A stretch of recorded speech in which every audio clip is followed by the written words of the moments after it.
जय हिंद साथियों, स्वागत है आप सभी का एजुकेशन केयर 6 में। और रुक करते हैं बिहार की तरफ। चैनल पे नए हैं तो प्लीज चैनल को सब्सक्राइब कीजिए, बेल आइकन दबा लें ताकि हर वीडियो का नोटिफिकेशन आप तक सबसे पहले जा सके। बिहार की एक और नई वैकेंसी के बारे में, क्योंकि देखिए अभी हाल में बिहार में एसटीईटी बीपीएससी को छोड़ दिया जाए तो और भी वैकेंसीज आ रही है बिहार में, तो आपको उस पर भी फोकस करना है। जो लोग बिहार के छात्र हैं प्लीज ध्यान दीजिएगा इस वीडियो को और कंप्लीट देखिएगा। और जितने भी लोग मेरे भाई बंधु या शिक्षकगण देख रहे हैं इस वीडियो को, अपने दोस्तों को या अपने जूनियर्स को शेयर कर दीजिएगा। हो सकता है कि वो अगर एलिजिबिलिटी रखते हैं यहाँ पे तो इसके लिए वो आवेदन कर सकते हैं। तो ये वैकेंसी निकली है पीए की, यानी कि पर्सनल असिस्टेंट की। कहाँ निकली है? तो पटना हाईकोर्ट की वैकेंसी है। वैकेंसी तो बहुत कम है, लेकिन फिर भी जो लोग योग्य अभ्यर्थी हैं, ये अधिकारी वाला जॉब है और बहुत अच्छी सैलरी है। इसके बारे में हमने आपको ऑलरेडी एक वीडियो बना के दिया हुआ है, उसका लिंक भी डिस्क्रिप्शन में दे दिया है। तो नोटिफिकेशन के बारे में जानना है तो वो वीडियो देख सकते हैं। लेकिन ये वीडियो है कि फॉर्म को कैसे कैसे भरना है स्टेप बाय स्टेप। ठीक है, तो चलिए शुरुआत करते हैं। फॉर्म भरने का लिंक भी एक्टिव हो चुका है। ऑल इंडिया वैकेंसी है, जिस भी स्टेट के छात्र चाहते हैं आवेदन आगे कर सकते हैं बिहार में। स्वागत है आप सभी का। तो दोस्तों, हम हैं पटना के ऑफिशियल वेबसाइट पे। ये पटना हाईकोर्ट का जो है वैकेंसी का जो अपडेट है, इसी वेबसाइट पे आपको देखने को मिलेगा। पटना हाईकोर्ट के इस वैकेंसी के रिक्रूटमेंट वाले सेक्शन में आप यहां से आएंगे, रिक्रूटमेंट वाले सेक्शन पे क्लिक कीजिएगा। जैसे ही आप ये क्लिक कीजिएगा, ये आपको उस पेज पे ले जाएगा जहां से इसका लिंक एक्टिव किया गया है। यहाँ से देख सकते हैं पर्सनल असिस्टेंट रिक्रूटमेंट एग्जामिनेशन को लेकर ये लिंक यहाँ से एक्टिवेट कर दिया गया है। जो भी छात्र इस पे क्लिक करेंगे आप इस पेज पे आ जाएंगे। यहाँ पे आपको डिटेल नोटिफिकेशन देखने को मिल जाएगा दोस्तों। यहाँ से इसको डाउनलोड करके जो है इसको आप पढ़ भी सकते हैं, कितने पदों की वैकेंसी है, क्या है। इसका सिलेबस भी मेंशन कर दिया गया है, तो आप एनएसटीआर 1 पढ़िएगा तो सिलेबस के बारे में यहाँ पे आपको जानकारी दिख जाएगी।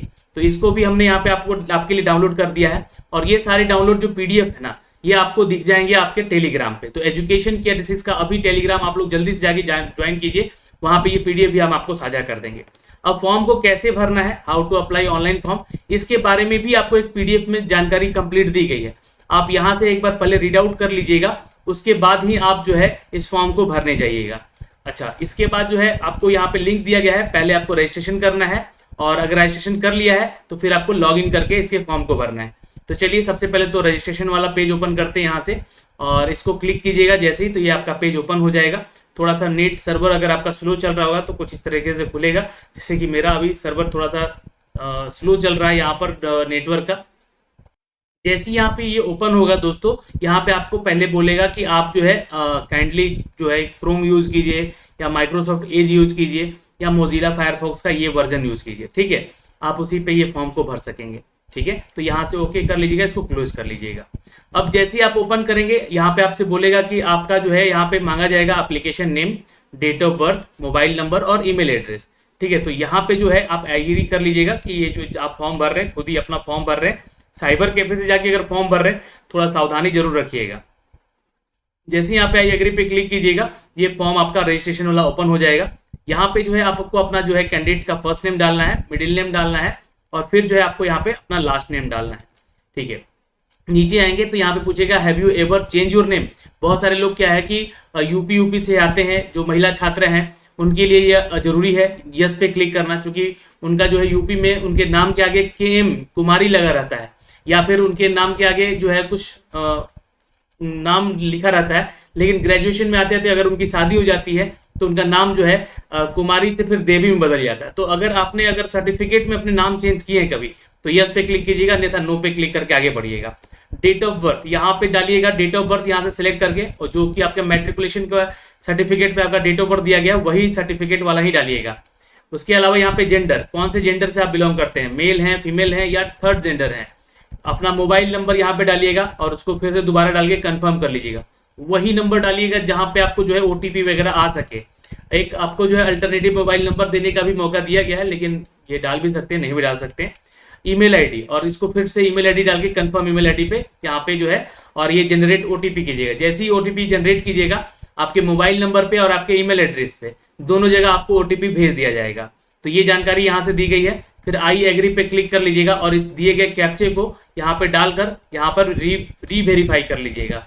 तो चलिए इतना काम कर लेते हैं, वेरीफाई कर लेते हैं। OTP आ चुका है हमारे मोबाइल पे, है ना, और हम आगे बढ़ते हैं। अब दोस्तों इस फॉर्म को भरने से पहले एक छोटी सी जानकारी दे दूं एज को लेकर, क्योंकि एज अगर पूछेगा आपसे फॉर्म भरते समय तो ध्यान रखिएगा कम से कम आपका उम्र 18 साल और ज्यादा से ज्यादा 37 साल होना चाहिए जनरल के लिए। ओबीसी हैं तो आप 40 साल तक आवेदन कर सकते हैं इस फॉर्म को, ईबीसी हैं तो भी, SC ST हैं तो 42 साल तक, ठीक है। तो ये ध्यान रखिएगा, PH कैटेगरी से आते हैं तो 47 साल तक। तो मैंने एज यहाँ पे इसलिए दिखाया है क्योंकि अभी मैं वहां पे फॉर्म भरते समय एज वाले सेक्शन को सोचा कि आप लोगों को दिखा दूं। दोस्तों जैसे ही आप यहाँ पे अपना ओटीपी यहाँ पे डाल के करेंगे वैलिडेट, तो ये OTP has been validated successfully का यहाँ पे आपको एक मैसेज आ जाएगा और देन आपको ओके कर देना है। तो ये मैंने प्रोसेस कर लिया है रजिस्ट्रेशन का। अब एप्लीकेशन फॉर्म पर ले चलेंगे जहाँ पे आपको जानकारी देंगे। दोस्तों रजिस्ट्रेशन करने के बाद आपका सक्सेसफुली रजिस्टर्ड हो जाएगा, तो फिर इस कैप्चे को यहाँ डाल के जो है रीवेरीफाई कर लेना है, यानी कि दोबारा आपको रीवेरीफाई करना है। मतलब रीवेरीफाई यानी कि दोबारा आपको वेरीफाई करना है, ठीक है। दोस्तों जैसे ही आप रीवेरीफाई करेंगे तो आपका जो है फॉर्म आपने भरा है तो आपका नाम, last name, date of birth को लेकर यहाँ पे जो है सारा डिटेल दिखा दिया जाएगा और यहाँ पे आपको क्या करना है, सेलेक्ट कर लेना है कि आपने ये जो सारी चीजें डाली हैं वो सही है। Select the check box if the entered value is display is correctly, ठीक है। तो यहाँ पे जो आपने डाला है वो सब कुछ आपको करेक्टली दिख रहा है, तो यहाँ पे ये चेक बॉक्स पे सब कुछ टिक कर लीजिएगा और फिर रीवेरीफाई कर लीजिएगा। तो यहाँ पे देखिए 2 बार आपसे रीवेरीफाई करवाए। आपको थोड़ा सा यहाँ पे आके जो है ये देख लेना है, हाउ टू अप्लाई वाला जो सेक्शन है ना, ये देख लेना है और इसको पढ़ भी लेना है। मैं आपको बार बार कह रहा हूँ एनेक्सर 2 जरूर पढ़िएगा। यहाँ पे जो भी इंस्ट्रक्शन दिए गए उसी के अनुसार आपको फॉर्म भरना है। तो हमने यहाँ पे जो है अपना रजिस्ट्रेशन कर दिया है ना। अब यहाँ पे क्लिक टू अप्लाई वाले सेक्शन पे जाके अपना रजिस्ट्रेशन कर दिया है। रजिस्ट्रेशन करने के बाद जो है अब हमको लॉगिन करना है दोबारा। लॉगिन जो है आपको यूजर आईडी पासवर्ड जो है SMS के जरिए भेज दिया जाएगा आपके मोबाइल पे, और जो है पर्सनल डिटेल यहाँ पे अब आप डालना है। फिर उसके बाद जो है एडिशनल डिटेल डालना है, फिर कम्युनिकेशन डिटेल डालना है यानी कि एड्रेस वगैरह। फिर उसके बाद क्वालिफिकेशन एक्सपीरियंस डिटेल वगैरह डालना है यहाँ पे अगर है तो। यहाँ पे NOC डालना है, सर्टिफिकेट वगैरह अगर यहाँ पे आप लोगों ने अपना एक्सपीरियंस दिखाया है तो, है ना, किसी कंपनी का या कहीं जॉब कर रहे हैं तो उसका। डॉक्यूमेंट वेरिफिकेशन के समय ये सारी चीजें इंटरव्यू में मांगी जाएंगी आपसे। फिर टेस्ट सिटी आपको खुद से सिलेक्ट करना है कि कहाँ पे आपका टेस्ट सिटी है। डॉक्यूमेंट्स भी पेमेंट पे यहाँ पे डॉक्यूमेंट एंड पेमेंट पे क्लिक करके आपको जो है अपने डॉक्यूमेंट्स ये स्कैन कॉपी जो यहाँ पे मांगे गए हैं वो आपको अपलोड कर देना है। तो क्या क्या मांगा गया है, तो देखिए स्कैन कॉपी मांगा गया है, पासपोर्ट साइज फोटोग्राफ आपका, है ना, और सिग्नेचर भी आपका चाहिए, मैट्रिक का सर्टिफिकेट और आपका मार्कशीट ये दोनों लगेगा, ग्रेजुएशन का सर्टिफिकेट और मार्कशीट दोनों लगेगा, डोमिसाइल सर्टिफिकेट यहाँ पे है तो डालिए, अगर अदर स्टेट से है तो मत डालिएगा, कास्ट सर्टिफिकेट है तो डालिए, ओबीसी से आते हैं तो NCL वगैरह डालिए, डिप्लोमा सर्टिफिकेट है लास्ट 6 मंथ का अगर आपने कोर्स किया है कोई कंप्यूटर में तो वो मांगा गया है यहाँ पे, तो डालना जरूरी है। अगर आपने BE BTech किया है कंप्यूटर साइंस में तो आप अपना जो है ग्रेजुएशन का मार्कशीट यहाँ पे डाल सकते हैं, ठीक है। सर्टिफिकेट यहाँ पे जो है इंग्लिश और शॉर्ट हैंड का है आपके पास तो वो आपको बताना है ना। शॉर्ट हैंड में इंग्लिश अगर टाइपिंग वगैरह है आपके पास एक्सपीरियंस तो इसके बारे में जानकारी देनी है क्योंकि ये मांगा गया है ना। शॉर्ट हैंड का और इंग्लिश टाइपिंग का स्पीड वगैरह इसमें चेक किया जाएगा आपका स्किल टेस्ट में। तो साइज ऑफ इमेज जो होगा ये ध्यान में रखिएगा 80 KB से 50 KB के बीच में होना चाहिए फोटो का, और सिग्नेचर का JPG फॉर्मेट में होना चाहिए, और सिग्नेचर डॉक्यूमेंट जो होंगे आपके वो 100 KB से 300 KB के बीच का होना चाहिए जो आपका PDF होगा या JPG फाइल होगा, है ना। ये ध्यान में रखिए जो आपको डॉक्यूमेंट्स अपलोड करने हैं यहाँ पे। तो ये जानकारी यहाँ से दे दी गई है, पहले ही आप इसको पढ़ लीजिएगा। अब चलते हैं दोस्तों, यहाँ पे जो है रजिस्ट्रेशन मेरा कंप्लीट हो चुका है और अब जो है मैं यहाँ से लॉग आउट करूंगा, है ना। ये वाला जो सेक्शन दिख रहा है आपको यहाँ पे, तो यहाँ पे क्लिक करके जो है आप लॉग आउट कर लीजिएगा, है ना। लॉग आउट करने के बाद फिर से आपको लॉग इन करना है और अपने एप्लीकेशन डिटेल वगैरह यहाँ पे अपलोड करने हैं, डालने भी हैं। तो चलिए आगे बढ़ते हैं। यहाँ पे दोस्तों यहाँ पे जो है आपका पर्सनल डिटेल वाला पेज ओपन हो जाएगा और उसके बाद आपका एडिशनल डिटेल वाला खुलेगा, फिर कम्युनिकेशन डिटेल, फिर क्वालिफिकेशन एक्सपीरियंस, फिर स्टेट सिटी और फिर फाइनली पेमेंट वाला सेक्शन। तो चलिए ये 4 स्टेप, अभी 5 स्टेप बचे हुए हैं, इसको जल्दी जल्दी हम लोग कंप्लीट करते हैं। पहले पर्सनल डिटेल को यहाँ पे कंप्लीट करेंगे, जैसे कि आपका शादी हुआ है नहीं हुआ है, फादर नेम पूछेगा, मदर नेम पूछेगा। आगे बढ़िएगा तो यहाँ पे जो है आपकी नेशनलिटी तो इंडियन है ये बता दीजिएगा, डोमिसाइल बिहार का है तो यस कर दीजिएगा, अन्यथा नो पे क्लिक कर लीजिएगा। रिजर्वेशन किस कैटेगरी से आप आते हैं तो ये BC हैं तो BC कर दीजिएगा, OBC हैं तो OBC, EWS हैं तो EWS, जनरल हैं तो जनरल कर दीजिएगा। यहाँ से आपको सिलेक्ट करना होगा, लेकिन जैसे ही आप OBC में सिलेक्ट करते हैं तो यहाँ पे जो है आपका डिटेल मांगा जाएगा, कैटेगरी डिटेल। यहाँ पे आपको जो है अपना सर्टिफिकेट जो नंबर है ये देना पड़ेगा एनसीएल वाला, और यहाँ पे भी एनसीएल का डेट कब है, लास्ट इशू डेट वो बताना होगा। यहाँ पे इसका जो सर्टिफिकेट सीरियल नंबर है वो डालना होगा। और यहाँ पे जैसे कि इशूइंग ऑथोरिटी का नाम, जैसे कि बहुत लोग आरओ से या सीओ से करवाते हैं तो वो डालना होगा, और उनका नाम डालना नहीं है। यहाँ पे सिर्फ आपका जो है सर्टिफिकेट इशू अथॉरिटी का नाम बताना है बॉडी का, और ये जो है सीरियल नंबर यहाँ पे डाल देना सर्टिफिकेट वाला। डोमिसाइल के बारे में भी यहाँ पे आपको डालना है डिटेल सारा, है ना, यहाँ से डाल दीजिएगा। और ये विजिबल जो मार्क्स है ये भी आपको यहाँ पे डालना है, कोई आपके चेहरे पे कटे छटे का निशान है या फिर हाथ पे तो वो बता दीजिएगा। फिर select the type of identification, मतलब कि यहाँ पे आपको आइडेंटिफाई कैसे किया जाएगा, तो आपका पैन कार्ड है, आधार कार्ड है, वोटर कार्ड है, पासपोर्ट है, या अदर कोई है तो अदर भी डाल सकते हैं, लेकिन यहाँ पे है जो कि पैन कार्ड डाल दीजिएगा सबसे आसान, या वोटर कार्ड वगैरह है तो पैन कार्ड का डिटेल डालिएगा, नेम ऑफ पैन कार्ड जो है आपका उस पर लिखा गया वो डाल दीजिएगा। और यहाँ पे जो है I am voluntary submit my identification proof establish identify करके आई क्लिक करके सेव एंड नेक्स्ट पे यहाँ पे क्लिक कर दीजिएगा। जैसे ही क्लिक कीजिएगा तो आप एडिशनल डिटेल पे आ जाइएगा। दोस्तों जैसे ही आप यहाँ पे अपना पर्सनल डिटेल सेव कर देंगे तो ये देखेंगे कि ये ग्रीन हो जाएगा सब कुछ, है ना, और यहाँ पे डेटा सेव सक्सेसफुली हो जाएगा, ओके पे क्लिक कर लीजिएगा। फिर यहाँ पे पीएच कैटेगरी से आप आते हैं तो उसके बारे में बताना है कि पीएच कैटेगरी से आप आते हैं या नहीं आते हैं, तो नो पे क्लिक कर लीजिएगा। आते हैं तो उसके बारे में फिर डिटेल देना होगा आपको। अगर यस कीजिएगा यहाँ पे तो उसके बारे में सारा डिटेल कि आपके डिसेबिलिटी क्या है, टाइप ऑफ डिसेबिलिटी क्या है, या फिर आपका यहाँ पे व्हील चेयर है या नहीं सपोर्ट पे, ये सब कुछ जानकारी। नहीं है तो कुछ नहीं मांगेगा, यहाँ पे नो पे क्लिक करके आगे बढ़िएगा। एडिशनल गवर्नमेंट एम्प्लॉय डिटेल मांगेगा अगर है तो, नहीं तो नो पे क्लिक करके आगे बढ़िएगा, है ना। अगर एक्सपीरियंस है तो जरूर बताइएगा, आपको प्रेफरेंस मिलेगा। अब यहाँ पे बोल रहा है कि whether any criminal records against, मतलब तो है तो बता दीजिएगा, नहीं तो नहीं है तो नहीं बताइएगा। और एफआईआर कभी हुआ है तो नहीं हुआ है ये भी बता दीजिएगा। और यहाँ पे टेरिटोरियल आर्मी में कभी आपने जॉब किया है 2 साल के मतलब 2 साल का वर्क एक्सपीरियंस है कि यहाँ पे है तो बताइएगा, यहाँ पे उसका डिटेल मांगा जाएगा।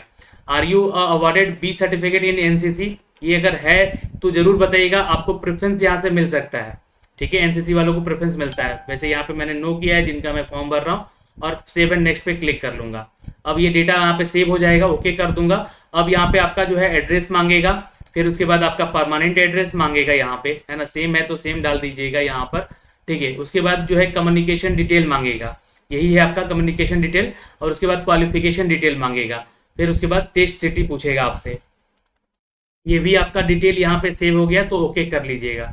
अब यहाँ पे एजुकेशनल डिटेल मांगेगा आपसे, तो पूछ रहा है कि whether process English shorthand, अगर आपने इंग्लिश में शॉर्ट हैंड किया है तो यस कीजिएगा, क्योंकि ये रिक्वायर्ड है, यहाँ पे आप लोगों से मांगा गया है शॉर्ट हैंड। अगर आप नो कर देंगे तो शायद यहीं से आप डिस्क्वालीफाई हो जाएंगे, ठीक है। तो यहाँ पे यस कीजिएगा और इसके बारे में जो है डिटेल देना है आपको, ठीक है। और इसका जो टेस्ट लिया जाएगा, डिप्लोमा किया है क्या ये अभी आपने यहाँ पे कोई कोर्स कंप्यूटर एप्लीकेशन में, तो यस पे क्लिक कीजिएगा अगर किया है तो, नहीं तो अगर बी बीटेक सीएस वाले हैं तो इस पे नो कर दीजिएगा, क्योंकि आप जो है यहाँ पे अपना सारा डिटेल, चूंकि देखिए एलिजिबिलिटी यहाँ बोल रहा है, इसके आगे फॉर्म ही नहीं भरने देगा आपको, नो कीजिएगा तो यहाँ पे यस कर लीजिएगा। जो भी लोग बी बीटेक सीएस वाले हैं, क्योंकि उनका कोर्स यहाँ पे कंप्यूटर से रिलेटेड है ना, तो ये डिप्लोमा किए हैं तो आपने सर्टिफिकेट कोर्स किया है, जी हाँ आपके पास डिग्री है, डिप्लोमा किए हैं तो वेल गुड है आपके पास, है ना, 1 साल का। फिर उसके बाद जो है मैट्रिकुलेशन का सर्टिफिकेट यहाँ पे डिटेल मांगेगा, किस बोर्ड से पास किए हैं, स्कूल का नाम क्या है, परसेंटेज क्या है आपका, और यहाँ पे कितना मार्क जो है ऑप्टेन किए हैं, मैक्सिमम मार्क कितना है, ईयर ऑफ पासिंग क्या है, डिवीजन क्या है। फिर उसके बाद 12th का यही सारा चीज़ और ग्रेजुएशन का यही सारा चीज़, और अदर कोई हायर क्वालिफिकेशन है तो उसका सारा डिटेल जो है यहाँ पे भरना है। पोस्ट हेल्ड यहाँ पे पूछेगा, और डेट ऑफ ज्वाइनिंग, मतलब ये एक्सपीरियंस वाले लोगों के लिए बोला जा रहा है, अगर है तो डालना है, नहीं तो इसको कोलैप्स करके यहाँ पे छोड़ देना है। फिर सेव एंड नेक्स्ट पे क्लिक कर लेना है। यहाँ पे भी आपका सारा डेटा सेव हो जाएगा, आपका एजुकेशन डिटेल जो है ये हो गया कंप्लीट। जो यहाँ पे कंप्लीट होता जाएगा आपका ग्रीन होता जाएगा, ध्यान रखिएगा। अब बोल रहा है कि सिटी चूज कीजिए बिहार में एग्जाम देने के लिए, तो यहाँ पे सपोज मैंने पहला जो है प्रेफरेंस पटना को दिया, दूसरा प्रेफरेंस जो है मुजफ्फरपुर को, और तीसरा प्रेफरेंस जो है भागलपुर को, है ना। आप लोग यहाँ पे भी अपने हिसाब से जो इन तीनों में से कोई एक सेंटर पहले चूज कर सकते हैं, तो तीनों प्रेफरेंस आपसे मांगा जाएगा। अब यहाँ पे सेव हो जाएगा। अब आपसे ये सारे डिटेल मांगे जाएंगे जो कि डॉक्यूमेंट्स डिटेल होंगे। यहाँ पे आपको बोला जाएगा पहले कि अपना जो है स्कैन फोटो और यहाँ स्कैन सिग्नेचर अपलोड कीजिए। तो ये आप अपलोड कर लीजिएगा। यहाँ पे साइज हमने बता दिया है, और ये 300 KB से ज़्यादा PDF बड़ा नहीं होना चाहिए। यहाँ पे आप फोटो पे कर रहे हैं तो फोटो भी जो है 100 KB से ज़्यादा बड़ा नहीं होना चाहिए। डोमिसाइल सर्टिफिकेट डालना है आपको, यहाँ पे आपको कास्ट सर्टिफिकेट डालना है, इंग्लिश टाइपिंग का सर्टिफिकेट डालना है, और इंग्लिश शॉर्ट हैंड का सर्टिफिकेट डालना है अगर आपने किया है तो इसका, या डिप्लोमा कोर्स किए हैं कंप्यूटर वाला तो, या BE BTech कंप्यूटर साइंस से आपने ग्रेजुएशन किया है तो उसका मार्कशीट यहाँ पे डाल दीजिएगा।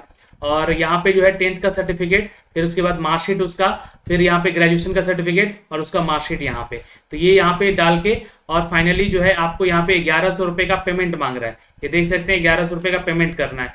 तो ये डॉक्यूमेंट और पेमेंट वाले सेक्शन पे जाके आप ऑनलाइन पे सेलेक्ट कीजिएगा, और यहाँ पे आई सब पे क्लिक कर लीजिएगा, ये सब कुछ क्लिक कर लीजिएगा, और यहाँ से फाइनली जाके जो है आप ऑनलाइन पेमेंट भी कर सकते हैं, है ना। इस कैप्चे को यहाँ पे डाल के और यहाँ पे रिव्यू कर लीजिएगा पहले, फिर उसके बाद सबमिट कर दीजिएगा।